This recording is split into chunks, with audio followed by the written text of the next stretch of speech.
USS Coral Sea visited Sydney in May of 1963. Australian-U.S. maneuvers in the Tasman Sea off Sydney produced some unscheduled drama during routine exercises. The U.S. carrier Coral Sea launches her planes with clock-like precision as the task force steams to target, and the flock returns with the regularity of carrier pigeons. This is the everyday program that goes according to plan until a sky warrior is waved off when he loses the wheel. With split-second timing, the pilot takes her aloft again to await instructions. Emergency orders go out.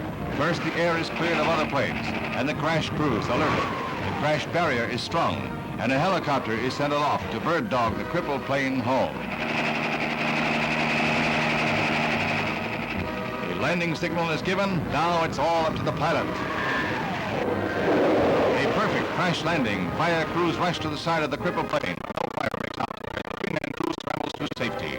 No one is injured, and it's a happy ending to an emergency that might have ended in tragedy.